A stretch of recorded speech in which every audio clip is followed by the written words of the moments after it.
Votre programme vous est présenté par la Chambre de commerce et d'industrie Meuse-Haute-Marne.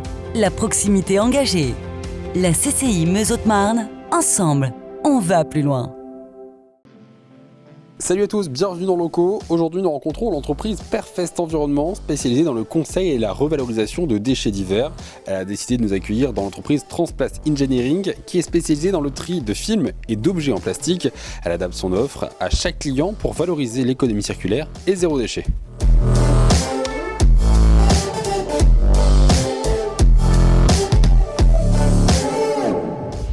Bonjour Yann. Bonjour Antoine. Merci de nous accueillir ici, donc à Sorcy-Saint-Martin, dans la Meuse, dans l'écosystème Perfest Environnement. Quelle est votre activité? Alors notre activité, c'est de créer de la matière première secondaire. On part du déchet et on crée une matière qui doit être recyclée. Donc on prend le système à l'envers, c'est-à-dire qu'on va d'abord voir celui qui va utiliser la matière, définir son cahier des charges et ensuite aller sourcer la matière. Quand vous parlez de la matière, c'est-à-dire que finalement, c'est le plastique, c'est le carton, Ouais. mais pas dans cette configuration, c'est ça? Non, alors c'est du plastique, c'est du carton. Sur l'ensemble de l'activité collective de Perfest, ce sont aussi des matériaux alternatifs, des sables de fonderie, des déchets industriels inertes mais solides. C'est en fait tout ce qui peut demain servir à économiser les ressources naturelles, à faire de l'économie circulaire et être un peu plus vertueux. Donc, comme on l'a dit, vous prenez vraiment le cheminement inverse. Hein. C'est pas on trie tous les déchets qu'on reçoit, c'est on va chercher les déchets dont on a besoin parce que ça a déjà été vendu. Exactement. C'est pour ça qu'aujourd'hui, alors sur ce site, sur les 45 000 tonnes que nous gérons par an, ce site en fait à peu près 10 000 et tout est déjà vendu avant d'être produit.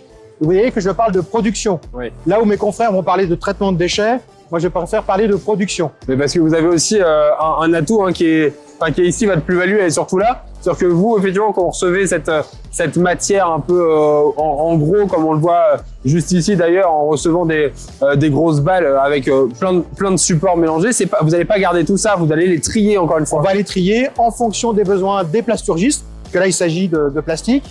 Et là où nos confrères font 2-3 catégories, nous on en fait entre 10 et 12. C'est-à-dire qu'on va vraiment au bout de la démarche pour correspondre au cahier des charges. Et donc ça veut dire que là, on voit du bleu, on voit du blanc, on voit du transparent, on voit du papier bulle.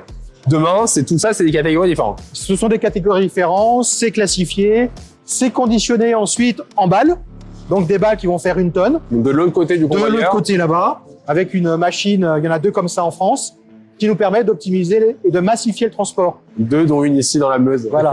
Eh oui.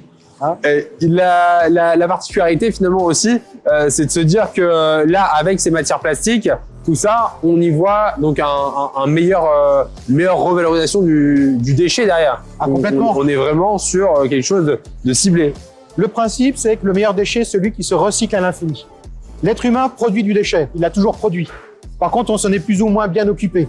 Aujourd'hui, nous, ce qu'on veut, c'est se dire, ce déchet, on le produit, c'est un fait. Donc derrière, il faut le valoriser au mieux. Il faut que ça resserve. Qu'on arrête de piocher dans les ressources naturelles. Et pour ça, donc, pour suivre la démarche, vous êtes ici sur un bâtiment, sur une entreprise qui a donc redémarré une activité encore plus forte. Et vous travaillez aussi avec des chantiers d'insertion. Vous travaillez aussi sur un écosystème qui est lui aussi respectueux dans tout son ensemble. Notre ligne directrice, notre méthodologie de travail, c'est le développement durable. Mais réellement. C'est-à-dire qu'on regarde le côté économique, social, sociétal et environnemental. Et après, chaque entité est autonome et développe ses propres compétences.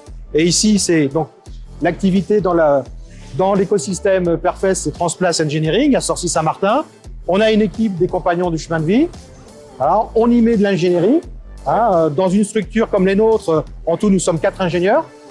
2 sur Transplast, 2 sur Perfest, qui est quand même assez rare dans des structures aussi petites que les nôtres. C'est vrai. Et on travaille sur les quantités. Et là, on vient de finir notre premier bilan carbone. On va faire le deuxième.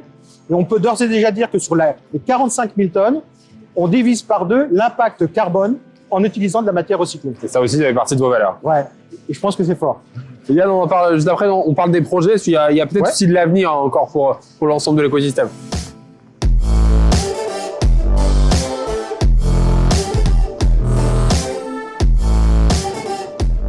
Ici, du coup, on est dans le reste de l'usine, dans l'autre bout finalement de la chaîne. Après avoir trié, on se retrouve finalement ici sur une phase, on va dire, d'attente.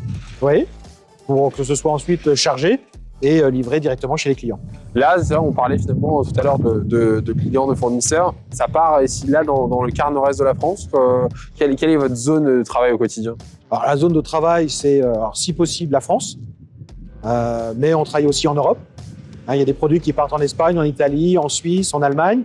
Et de temps en temps, on est obligé, parce que ce n'est pas notre volonté, mais de faire du grand export. Vietnam, Inde, Turquie.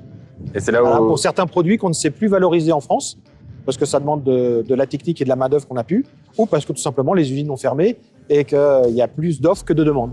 Parler de technique, main-d'œuvre, c'est des choses qui évoluent aussi dans l'environnement Perfest. Aujourd'hui, quelle est votre perspective justement de recrutement ou d'expansion? Alors, je vais plutôt parler de perspectives, des projets qui vont créer de la valeur, de la richesse. Et c'est parce que je crée de la richesse que je peux créer des emplois. Voilà, une entreprise ne crée pas de l'emploi de façon comme ça intrinsèque. Et on a 4 projets assez structurants. Un ici important qui est de pouvoir valoriser des produits de la vie courante. D'accord. Voilà, donc ça fait partie de la partie R&D qu'on n'a pas pu voir parce que derrière, il y aura certainement des dépôts de brevets et c'est un pôle très très important qui est en train de se développer Process fortement. Protégé, pour l'instant. Process protégé. C'est là, si on a peut-être un exemple, c'est-à-dire dans le quotidien, ça serait quoi? Un objet du quotidien? Ça pourrait être du biberon. Des biberons, par exemple, Voilà, des matières spécifiques à Voilà. recycler. Les masques, par exemple, aussi. D'accord. Les fameux masques qu'on a eu tous. Pour le Covid, les masques Aujourd'hui, FFP2. on sait quoi en faire et comment le faire de D'accord. façon industrielle. Ça, c'est un projet important. L'autre projet, c'est la création de combustible à partir de déchets. Voilà. Donc ça, ce sont des projets à 25 000 tonnes, voilà, sur lesquels on travaille, sur lesquels on espère aboutir avant la fin de l'année à quelque chose d'organisé, de programmé. Et après, il n'y aura plus que les investissements à faire. Pour recréer du combustible derrière. Pour créer du combustible derrière, notamment l'alternative aux chaudières à charbon, de façon à pouvoir être un peu plus vertueux et aller sur du combustible dit un peu plus écologique. Plus vert. Plus vert. Voilà. Donc ça, c'est le deuxième projet.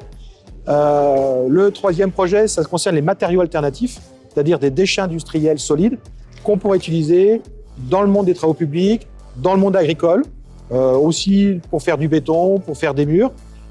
Et là, il y a tout un aspect très technique à mettre en place. On en fait déjà beaucoup et on va continuer à se développer dans ce domaine-là. Merci beaucoup de nous avoir accueillis ici sur ce site à Sorcier-Saint-Martin dans la Meuse.